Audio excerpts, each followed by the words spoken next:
So maybe you just got a Switch, or you're getting a Switch for the holidays, or you want to get a gift for somebody who has a Switch, or maybe you just want to get yourself something, because don't we all? Well, this is a guide of the essentials, the best accessories that you need to get yourself started, and some stuff you might not have already. Like any new console, you don't have everything that you need right out of the box. You have the dock, you have the Joy-Con grip, these little straps that I'm never going to use, and some cables and junk. If you plan on ever taking this thing with you anywhere, you're going to need a case. I had a friend who used to carry his Switch around in a big old sock. Hey man, whatever works. A lot of companies send us their Switch cases of various sizes. Most of them are big, bulky things, like this one from Satisfy, intended to reduce damage if dropped. They claim that it could resist a drop from 400 feet, in case you ever play your Switch that high, but just maybe don't slam your Switch into anything. First of all, the Switch is durable as hell. The screen is a thick plastic. That's why I don't have or even recommend a screen protector. And in the event of a fall, no matter which side it lands on, it's protected by the Joy-Cons. If your Joy-Cons break, get new Joy-Cons. Second, I don't want my Switch taking up too much room in my bag. For this reason, my favorite case is the one made by PDP. It's nice and thin. I don't need much room for games, because all my games are digital, but there are slots for them. There's even room for cables, or one of them tiny dock adapters. More on those later. The generic one that I have is the cheapest option at around $10, but they do have ones that have cool graphics on them for around $15 to $20, and packs for $30. I got mine on Amazon, but you can find them pretty much at any big box retailer. I mentioned how durable the Switch is, but it's not invincible. In fact, it's been known to hurt itself. The dock is cheap plastic. In some cases, the plastic on the inside has been poorly molded and could scratch the screen. In my experience, you can alleviate this by just simply tilting your Switch back when you place it in the dock, but sometimes you don't want to have to worry about being safe. Or you just want a cool new fashion accessory. There are a ton of dock covers out right now. You can even use a sock. I use this Active Patch one because they sent us a bunch a while ago, and they were kind enough to print my artwork on one. Hey, that's the thumbnail for one of the Wulff Den Live episodes. We're selling these on their Etsy store for the month of December, so if you want your own Wulff Den dock cover, you can check it out at the link in the description below and help support this channel a little bit. Down below, you'll also find links to all the other things in this list, and those links also help support this channel. The Joy-Con are awesome for playing on the go or multiplayer in a bind, but at home on your TV, the Joy-Con grip is trash. You need a Pro Controller. It's the best controller you can get, but it's a whopping $70 and will probably never get any cheaper. Luckily, PowerA makes a very similar wired controller for much cheaper. You can find it for just $25, but I found it at Target on sale for just $20. I'm kind of surprised at how these feel, especially for the price. And it comes with different sized thumbsticks in case you want more control over the travel of the sticks. The longer the stick, the farther it has to travel, so the more precise it is. There's a Mario one and a Zelda one, and while I like Mario a lot more, the Zelda one is a lot cooler. The wire is very long, so you don't have to worry that it's not a wired controller. I usually leave my Pro Controller plugged in anyway, because then you don't have to worry about charging it, and I'm always right up against my monitor anyway. Plus, in some cases, wired controllers have less input lag. I don't know the science here for the Switch, but in other consoles, that's a big deal. So maybe it is here. I don't know. If you want to save some money, you can't go wrong here. And again, I think that this or a Pro Controller is a must-have, especially if you're a full-sized adult with full-sized hands. And if your end goal is to get a gift for a Switch lover, you can never have too many controllers.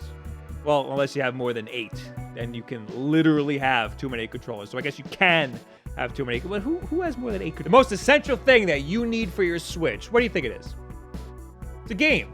You can't play your Switch without a game. Stupid idiot. If you got the Mario Odyssey bundle, then you're in the clear. Eventually, you will need a micro SD card, but for now, we just want to get you started. You're going to need either Mario Odyssey or Breath of the Wild. I'd say Mario Odyssey, but a lot of other people are saying otherwise. Those are the two best games on the Switch right now. Ideally, you should play both, but you can't play more than one game at a time, so just pick one for now. If you're thinking of getting any of these as a gift for someone, might I recommend an eShop card? There are plenty of great games on the Nintendo Switch eShop for less than $60, and the person you're getting this for can pick their own. I have a video right here of some of the best cheap ones that are out right now, so maybe throw that their way when you get them their code, huh? But you might want to make sure that they have a micro SD card. The Switch does not come with one. It only comes with 32 gigabytes of internal storage. Even if you are planning on buying physical copies of games, eventually you're going to need more storage. Hori makes official Nintendo ones. Don't buy those. $160 for 128 gigabytes of storage is insane. I currently have a 200 gigabyte SanDisk card that was less than half that. And if you want a 128 gigabyte equivalent, you can get one that's probably better for as little as $40. They even make a 400 gigabyte card now. Eventually, you're going to need some more storage in there. And if you want to go all digital from the start, then you're definitely going to need a micro SD card. An extra power adapter is something that a lot of users really want. I think it's a great idea so that you don't have to unplug the one from your dock every single time you leave your house with your Switch. $25 for an official Nintendo one isn't bad at all. But for $45, you can get a whole nother dock from Nyko that comes with a power adapter. This is the cheapest portable dock on the market right now. I featured this dock in a previous video, and you guys quickly made me aware of the poor Amazon rating.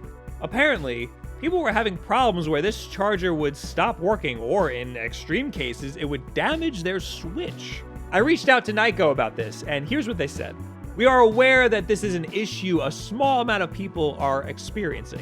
Only a handful have reported this issue to us, and we are taking major steps in remedying this situation for our customers. I never told them what issue. I simply asked if there were any issues that I should be aware of.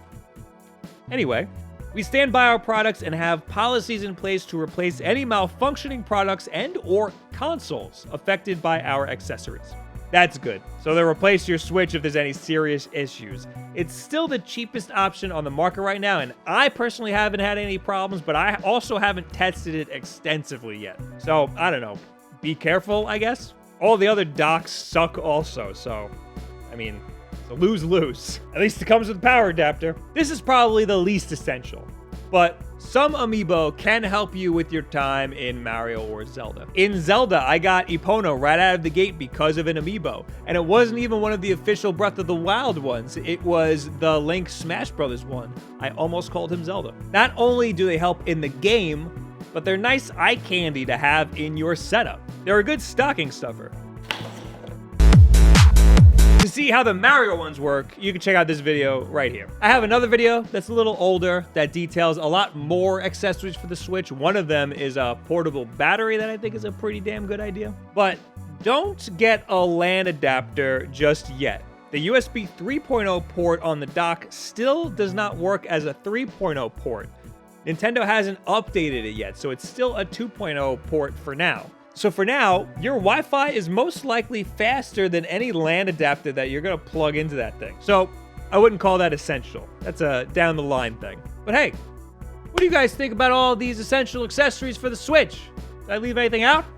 Leave it in the comments below, add me on Twitter, all this other social media garbage. We're here on YouTube almost every single day. Here's our schedule. And don't forget that all these videos premiere first on twitch.tv/wolfden, where we watch these videos together before they go live on YouTube. And afterwards, usually for about 2 hours or so, I continue my 100% run of Super Mario Odyssey. Don't forget to check out those active patch dock covers and those videos that I talked about before, which are right here on screen. The most important things that you could do is subscribe and share this video with a friend who you want to buy you some presents. Thank you guys very much. You have yourselves a very good week, yeah? Everything shocks me here. Everything always shocks me.